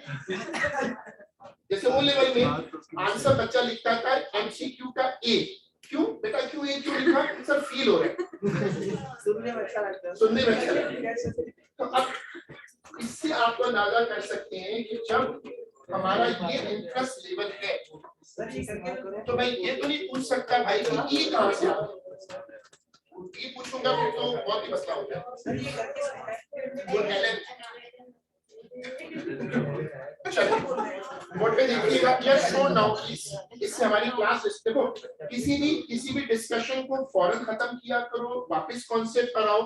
यहाँ से ऑनवर्ड तुमने यूनिवर्सिटी में जाना है तो वहां तो कोई ट्यूशन, कोई एक्स्ट्रा सपोर्ट कुछ नहीं होता, वहां तुम्हें अपने ऊपर मेहनत करनी। तो सीखो कि जोक को छोड़ दो फौरन और आगे चलो, दोबारा अपने कॉन्सेप्ट पर आ जाए करो। देखो अब हमने बोला कि n नॉट क्या है, इनिशियल नंबर ऑफ न्यूक्लियाई, और n क्या है, ठीक है। उसी स्क्रीन को अपडेट करो।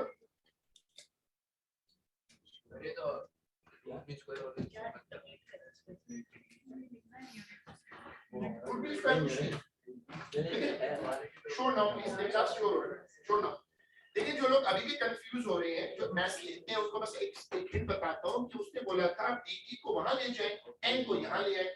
जब 1/n को इंटीग्रेट करेंगे तो ln नहीं आएगा, आएगा ना, और जब ln हटाएंगे तो दूसरी तरफ क्या आ जाएगा। सिर्फ हिंट बता रहा हूँ, मेरा मकसद ये नहीं है कि हम इसको कोई सॉल्व करें बैठकर, हमें इसकी सॉल्यूशन नहीं चाहिए।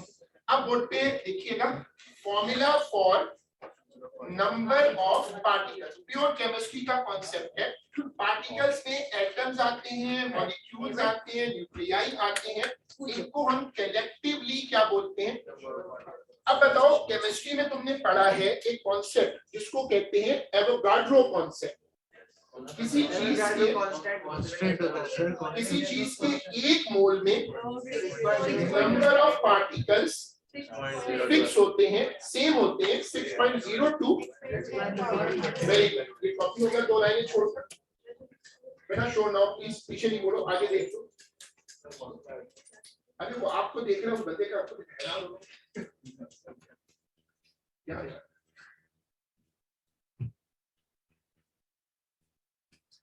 तीन चार बच्चों ने बहुत अच्छा रिकॉल करवाया। इसी तरह आप अपनी लाइफ में आदत डालो कि जब डिस्कशन हो उसमें 100% इन्वॉल्व हो, जब डिस्कशन खत्म हो तो जो आप कर रहे हो करो, शौक से, कोई मसला नहीं। हम लोग गलती ये करते हैं कि हम डिस्कशन के वक्त भी स्पोर्ट्स मूड में होते हैं, उससे चीजें मिसप्लेस हो जाती है, फिर हम उनको बाद में इकट्ठा करते रहते हैं। हमने सीखा ओ लेवल से कि ये एवोगाड्रो कर सकता है कि वो नंबर ऑफ पार्टिकल कैलकुलेट कर ले, लेकिन उसके लिए क्या नंबर ऑफ मोल चाहिए। चलो अब बताओ, ओ लेवल केमिस्ट्री और AS chemistry, what's the formula for number of mole? Mass upon molar mass, right? वो फॉर्मूला यहाँ कौन होगा?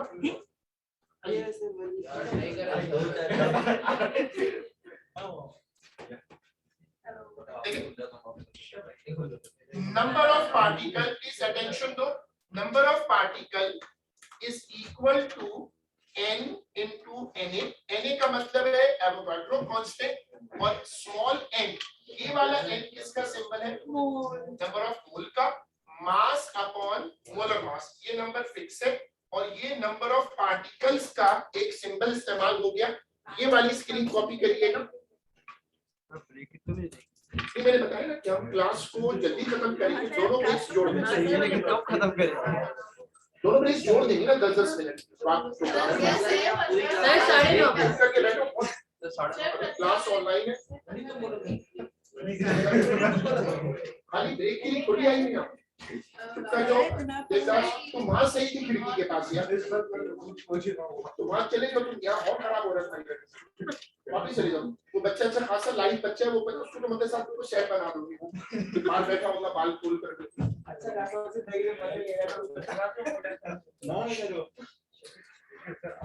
तुम वही सही थे ना, जाके वापस विंडो को चुप जाओ, ये कॉपी करें प्लीज, शो दो, चुप कर जाओ। इस बच्चे ने कुछ कभी चोट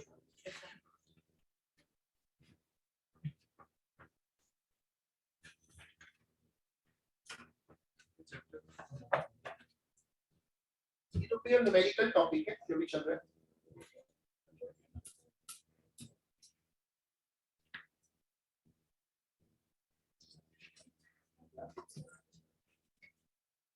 अब तुम लोगों ने इसको देख लिया, और जो लोग अटेंटिव होकर कॉपी कर रहे हैं उनको समझ में आ गया कि पहले आप बोलते देखो प्लीज, पहले आप नंबर ऑफ मोल निकालोगे, नंबर ऑफ मोल यहाँ रखोगे, और उससे क्या निकल आएगा? Number of particle. ये केमिस्ट्री की रेजिस्टेंस है, केमिस्ट्री आपको हेल्प करेगी।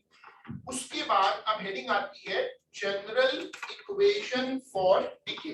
तो में से कुछ लोगों को याद होगा ये टर्म इससे पहले भी आ चुकी है।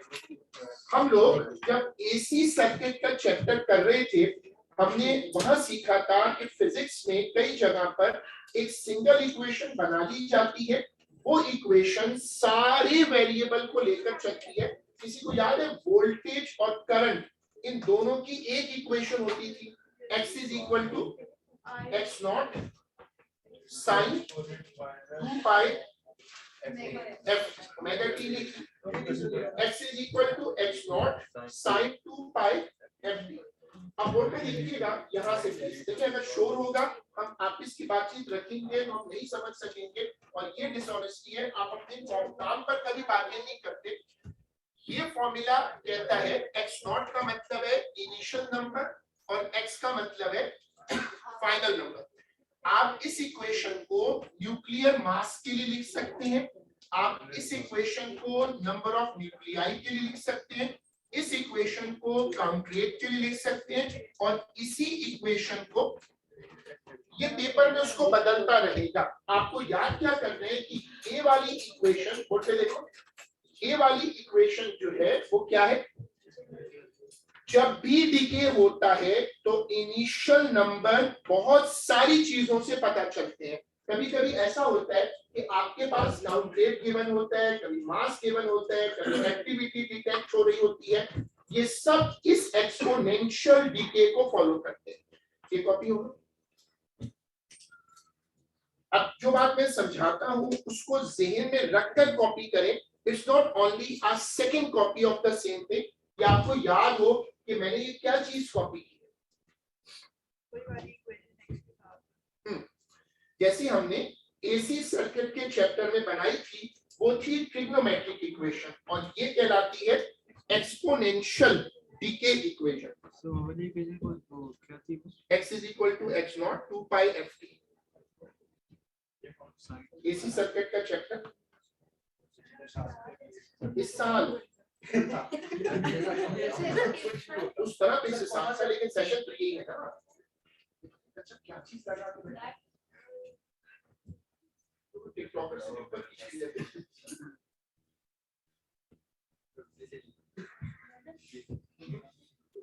क्लास कौन है? तो किसी प्रोडक्ट का नाम नहीं है. ये भी करेक्ट मुझे मसला नहीं है, टाइप कर देंगे. आजकल वैसी जरा सी बात पे केस बन रहे हैं. ये मसला नहीं, आपको तो वो ले जाएंगे. ये बड़ा जबरदस्ती हमारे हमें तो वैसे ही पैसे चाहिए. सर लाइफ में एक तो केस भी बनने चाहिए, खाली वो अच्छी बात है.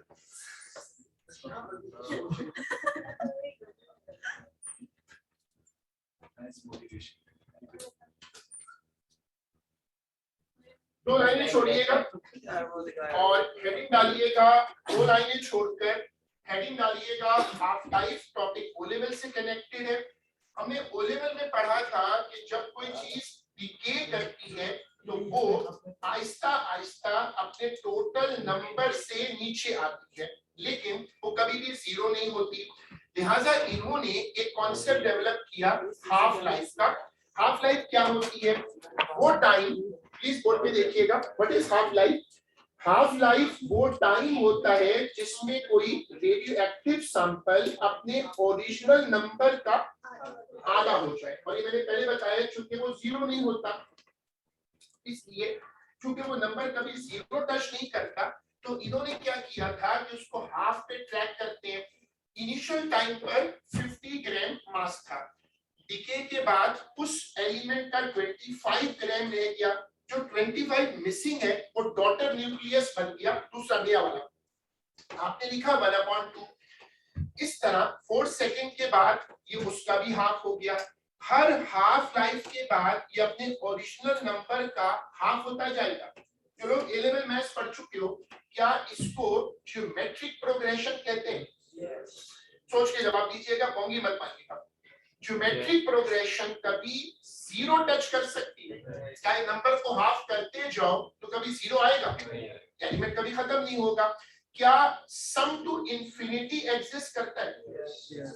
इसका मतलब आप इसको सम कर सकते हो, ट्रैक कर सकते हो, लेकिन जो चीज इस तरह डीके कर रही है वो कभी जीरो नहीं हो सकती. इसलिए इन्होंने फुल लाइफ का कॉन्सेप्ट नहीं बनाया, बल्कि इन्होंने किसका कॉन्सेप्ट बनाया? हाफ लाइफ का. हाफ लाइफ वो टाइम है जिसमें गिवन सैंपल आधा दूसरे में डीके कर जाता है. टोटल मास अभी भी वही आएगा 50. यहाँ पर भी टोटल 50 है, यहाँ पर भी टोटल 50 है, लेकिन वो आहिस्ता आहिस्ता दूसरे एलिमेंट में कन्वर्ट होता जाएगा. हेडिंग है हाफ लाइफ, उसमें लिखिएगा कि half life is the time, half life is the average time, half life is the average time taken for the radioactivity to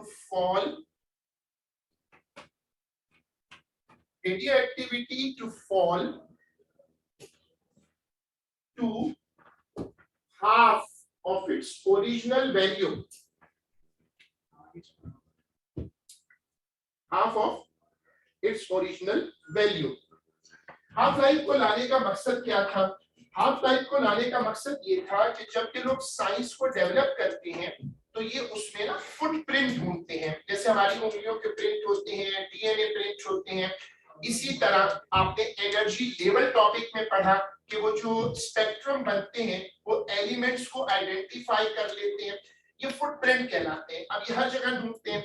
अब जब इनको पता चला कि रेडियो एक्टिव एलिमेंट्स की तो कोई हद ही नहीं है, हर किसी एलिमेंट के रेडियो एक्टिव आइसोटोप पाए जाते हैं, शुरू में कहा था 4-5 है, लेकिन बाद में पता चला कि ये तो फ्लडेड है, भरे हुए पूरी यूनिवर्स में। तो फिर इन्होंने सोचा कि इनकी जो टेबुलेशन है, इनकी जो आइडेंटिफिकेशन है, वो किससे हो सकती है, हाफ लाइफ से। तो हाफ लाइफ आपको हेल्प करता है कि आप साइज को छोड़ दें, कंसंट्रेशन को छोड़ दें, फिर भी आप इनको सैंपल्स को कंपेयर कर सकते हैं। तो लिखिएगा कि half life is a tool, half life is a tool of comparison between radioactive samples. Half-life is a tool of comparison for radioactive sample, for radioactive samples. हम इसको ओ लेवल में इस तरह याद करते थे कि पहली हाफ लाइफ के बाद सैंपल हाफ हो जाएगा, अगली हाफ लाइफ के बाद 1/4 हो जाएगा, उसके बाद वाली हाफ लाइफ के बाद, तो half life remains constant. Again जिनकी मेमोरी अच्छी है, क्या A2 केमिस्ट्री में रिएक्शन काइनेटिक्स के नाम से कोई टॉपिक है, और क्या उसमें ये कॉन्सेप्ट आता है हाफ लाइफ का? और उसमें आपको याद है ग्राफ से आप प्रूव करते हैं कि हाफ लाइफ रिमेन्स कांस्टेंट। हमारा आज का अगला कॉन्सेप्ट बन गया, जो हाफ लाइफ होती है वो कांस्टेंट रहती है। तो अगर तुम बिस्मिथ की हाफ लाइफ निकाल लो तो वो एक ही आएगी, तुम हर जगह पिक कर सकते हो। अगर तुम डेटाबेस बना लो कि ये तो बिस्मिथ है, यूरेनियम की हाफ लाइफ वो फिक्स है, तो जहां वो हाफ लाइफ डिटेक्ट होगी तुम समझ जाओगे कि ये बिस्मिथ है। होता ये है कि हाफ लाइफ के दौरान एलिमेंट अपने पेरेंट से डॉटर में शिफ्ट होता रहता है, और ये आहिस्ता आहिस्ता ट्रांसफॉर्मेशन चलती रहती है। ये प्रोसेस इंडिपेंडेंट प्रोसेस है और रैंडम है। ये कॉपी होगा,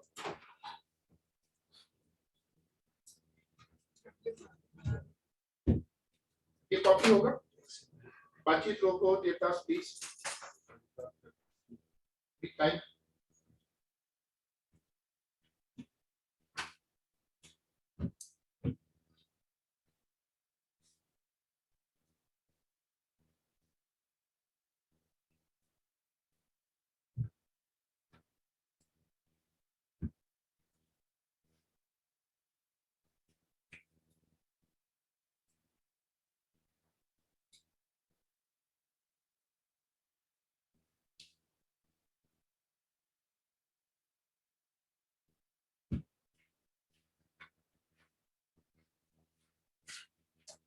जिस तरह हम किसी ऑडियंस से बात करते हैं और ऑडियंस में लोग खामोश हों तो there will be one source, लेकिन अगर सब लोग बात कर रहे हो तो फिर आप नोट करेंगे मल्टीपल सोर्सेस। ऐसा यहाँ पर हुआ। ये इस टॉपिक का एक ट्रैप है, नोन ट्रैप है। A2 में सारे ट्रैप्स नोन होते हैं और कभी कभी आता है। वो ट्रैप ये है कि जो आप डीके देख रहे हैं उसमें डॉटर न्यूक्लियस बना Y। अब वो जो डॉटर न्यूक्लियस है वो भी तो रेडियो एक्टिव हो सकता है। जब X डीके हुआ और डीके करके Y बन गया तो ये भी हो सकता है कि X तो डीके करता रहे लेकिन जो डॉटर न्यूक्लियस बने वो भी डीके करना शुरू कर दे।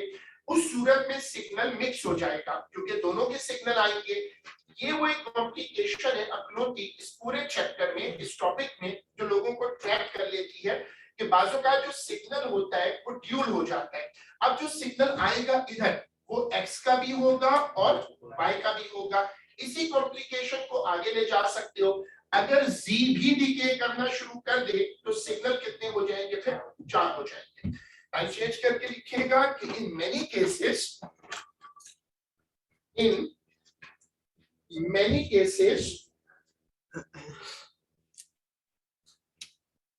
a daughter nucleus, in many cases a daughter nucleus is also radioactive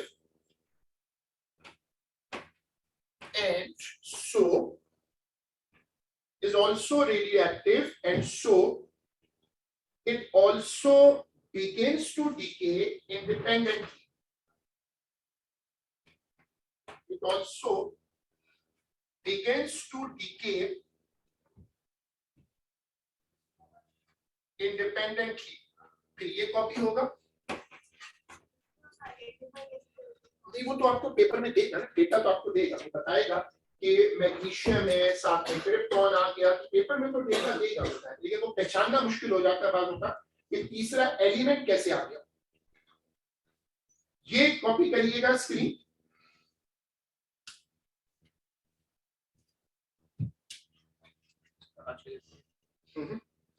या अगस्त में बोला देखो मैं अपने पढ़ रही हूँ, क्या लिखा ही रखते भाई, नहीं आज रहे कितने गए, थोड़े से आज एक्स्ट्रा क्लास क्या मतलब, तो एक्स्ट्रा क्लास है तो संडे आ रहा है, सैटरडे आ रहा है सर उसमें कौन आएगा? सर उसमें वगैरह पढ़ाना। हेडिंग डालिएगा एक्सपोनेंशियल डीके कर्व, ये वाली अब 2 लाइनें छोड़कर हेडिंग डालिए।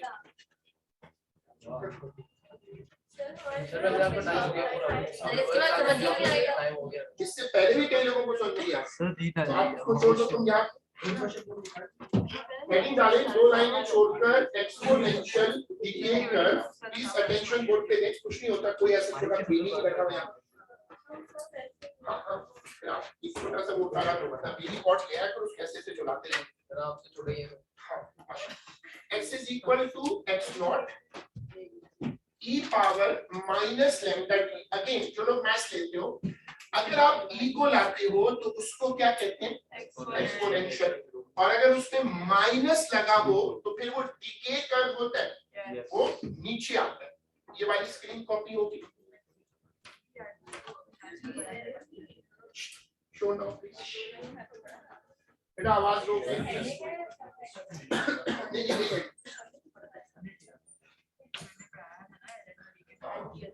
बेटा पीछे नहीं छोड़ो,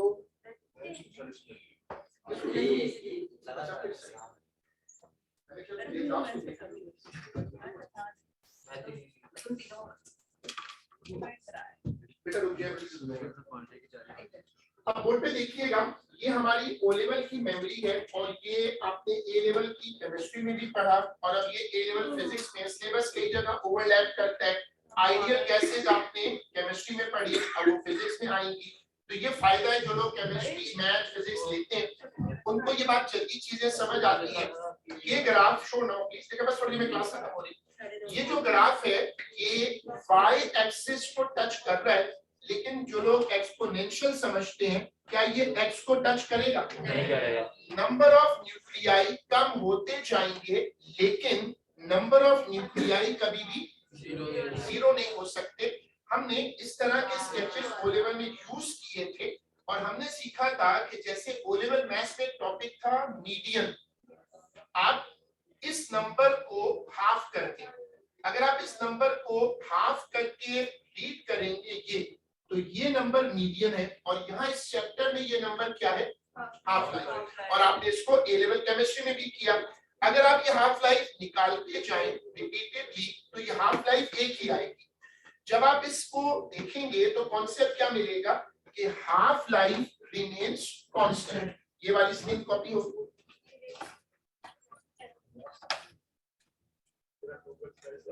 शिवदास चुप करके बैठो। नोबेल प्राइज के अलावा और भी निशानी हैदर की हो सकता है, वो तुम सिर्फ सोचो उसके बारे में। अच्छी बात है सर, बेटा आपने वैसे अपनी जीरो कर रखी है ना, आप इसको लाइफ थोड़ी कहते हैं, कुछ जिंदगी थोड़ी शादी मिलती है। आप संडे को बोलेंगे जीरे कहाँ रहेगी? संडे को सुबह रखेंगे 7:30-8 बजे। सर खाली आप ही हो, भाई मैंने तो शुरू नहीं किया, मैं तो नहीं किया। सर काम रखेंगे सुबह 6 बजे फिर ऐसे कहते हैं घर के अंदर 4 बजे इधर रखना, सुबह हो जाएगी। इधर ही एक बजे सर हमारा जमात करेगा, फिर नमाज अच्छी बात है। सर आप मना करें ना, आप नहीं आएंगे। मैं क्यों मना करूंगा? ये पहले उन बच्चों को ढूंढो जिन्होंने जाकर बोला है। चलिए कौन सा वाला बच्चे? मुझे नहीं आप नाम बताएं, हम आप बताएं कल से कॉलेज जाएगा बच्चा। ख्याल रखो क्लास, ये तो बच्चों की शक है। आप बताएं किसके गुस्सा अभी तो बच्चा यहाँ पर नहीं है। सर आप सब नाम बता देते हैं 3 सेकंड सब गायब हो जाएंगे। सर हम देख ही गए अभी। बेटा रुक जाओ, इसको खुद बोला ना, इसको केस करवाने हम तो जाएंगे फिर इससे मिलने, ये रानी जेल में बैठा होगा, बाल बाल उड़े होंगे सारे, हाथों में हथकड़ी लगी हुई, सारा काला लगी हुई, तो पकड़ के 2-3 आंखों में शैम्पू डालते पता लगता है कि सीरियल किलर है। भाई जी मैं सर वीआईपी वाले सर आपको बहुत पता है। एक बेटा तो इसको देखो, इसको इसके लिए कोशिश कर रहा है। देखिए ये ग्राफ एक्स एक्सिस को टच नहीं करेगा, ये एक्सपोनेंशियल डीके कहलाता है। जब आप इसको कॉपी करें तो ये मेंटेन रखिएगा कि हाफ लाइफ सेम आनी चाहिए। देखिएगा हाफ लाइफ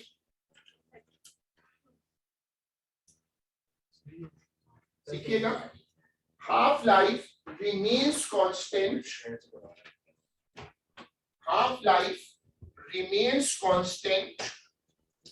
जो हाफ लाइफ होती है वो ऑल्टर नहीं करती। अब हेडिंग डालिएगा फॉर्मूलाज। चैप्टर एक तरह से खत्म हो रहा है। नहीं, ये असल में हाफ लाइफ के फॉर्मूला है, मतलब ये रजिस्टर के पीछे मत जाइएगा। काउंटर स्ट्राइक में भी आती है। देखिए तो बात परफॉर्म कर सकते हैं। देखिए new number upon original number, ये फॉर्मूला हमारा ओ लेवल में था और मैंने फील किया बड़ी अच्छी बात कैसे लगी कि कुछ लोगों को जब मैं कहता हूँ ओ लेवल तो उनको लगता है कि उन्होंने कभी सुना ही नहीं आज तक। तो this is our good luck for those people, they will always remain happy जिनकी मेमोरी 2 साल में फ्लैश हो चुकी है। ये फॉर्मूला ओ लेवल का है, x upon x not half power n। दूसरा फॉर्मूला ये भी ओ लेवल का है। ये जो फॉर्मूला है ये ए लेवल का है, जिनको पता है कि लॉग में एलजी स्टैंडर्ड होता है। ये कॉपी होगी स्क्रीन, टोटल क्या मतलब आपको खरीदने कॉपी करो, टोटल कितने फॉर्मूला। हां नहीं कॉपी करो, ये कौन सा सवाल है कितने फॉर्मूला। इसी पत्ते पे लिख ली अभी देवदास कर तुम्हारा सही थे। वापस से पढ़ो, रोज बेचारा दांत कटा 5 मजे ले रहे थे सर जीने देना। जान किसी को जुमला बोला है ताकि फिर वो बेकार डिस्कशन वो इस पे रिकॉर्ड हो जाए और बाद में लोग कहें कि मेरी क्लास को और एक्स्ट्रा करिकुलर कॉपी करें। सर लोग क्या पूरा इधर में पढ़ा रहे हैं इस बार चुप करके बैठो, घर से सस्ती शामें पहन कर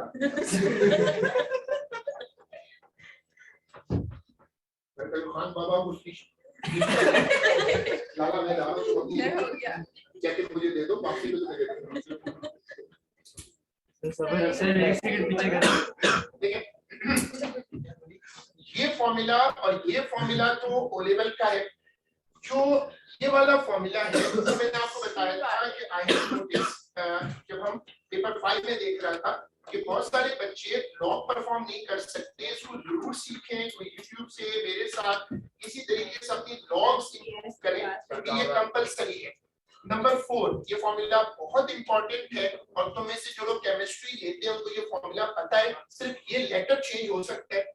T half is equal to, ये किसकी वैल्यू है Ln2 और लैम्डा डिग्री कांस्टेंट है, ये उसका यूनिट है। ये कॉपी होगा इस चैप्टर का मेन फॉर्मूला। ये केमिस्ट्री में क्या है? सही केमिस्ट्री में कौन सा?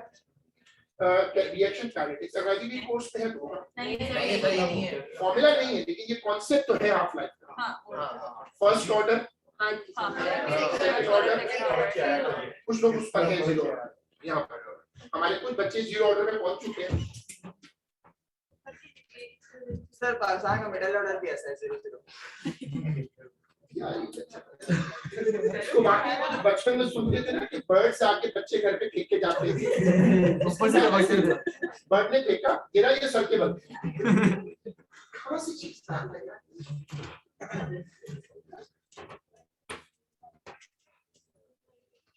डेरिवेशन ऑफ फॉर्मूला नंबर 4 ये डेरिवेशन पेपर में आती है। सर एक सेकंड पीछे कर।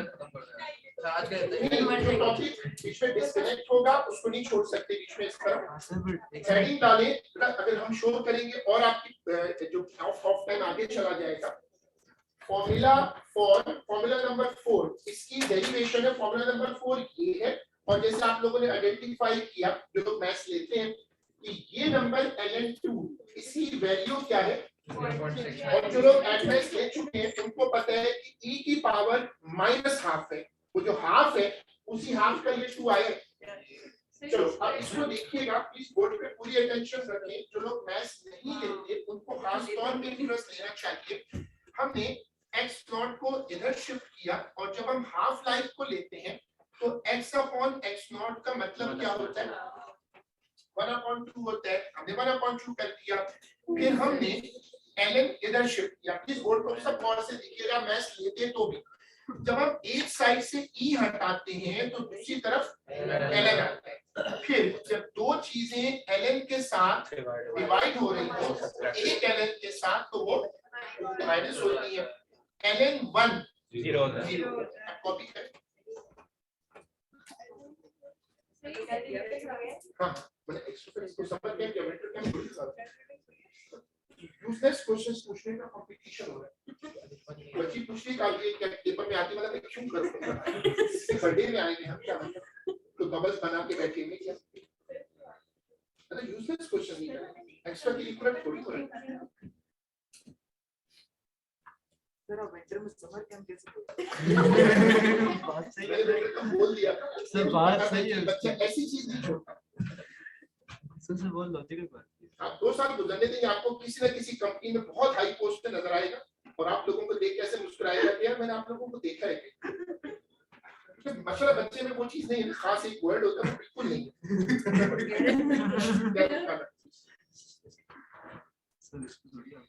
अब होता है इससे पहले ए आता है फिर आगे डैश करते हैं। सर ऐसे बहुत समझ पूरी फैक्ट्री को खा लेते हैं। इसको पूछो, इससे रिलेटेड चुप है, आप ऐसे अल्फाज बनाए, ऐसे अल्फाज बनाए करके क्लास टॉपी कर लेंगे। अफसोस की बात इसको प्रमोट ना करें आगे। नहीं, तो वो तो आप जाहिर सी बात है, ये एबिलिटी है। पाकिस्तान में अगर आपको सर्वाइव करना है ये एबिलिटी चाहिए, वो जो बे वाली एबिलिटी। प्लीज अटेंशन बोर्ड पे दीजिएगा, जिन्होंने डेरिवेशन वहां तक समझ ली थी। जब आप हाफ लाइफ पर आएंगे तो टाइम की जगह कौन आ जाएगा, टी हाफ आ जाएगा। आप उसको एज अ सिंबल इंट्रोड्यूस करवा लें। जब आप उसको सब्जेक्ट बनाएंगे तो क्या बन जाएगा, ये कॉपी होगा, आराम से कॉपी करते हैं।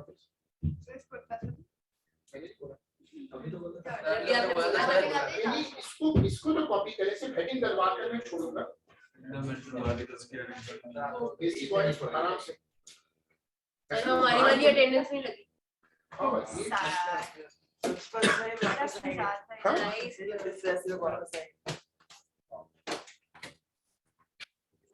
किसी और की बेटा अटेंडेंस बिल्कुल नहीं लगी, वही under observation because of some multiple issues।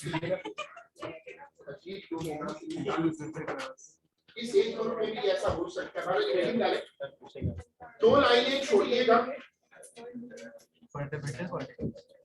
2 लाइनें छोड़कर ये वाली हेडिंग डालिएगा, और फिर इस पे क्लास खत्म है। फंडामेंटल पार्टिकल्स हमने पढ़े थे एएस में, और ये उसकी एक मेमोरी है सिर्फ।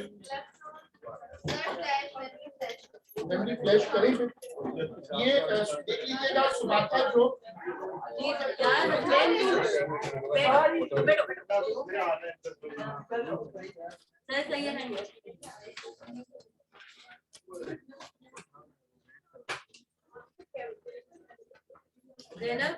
सब लोग काउंटर को देख कर जाइएगा, स्माइल दीजिएगा।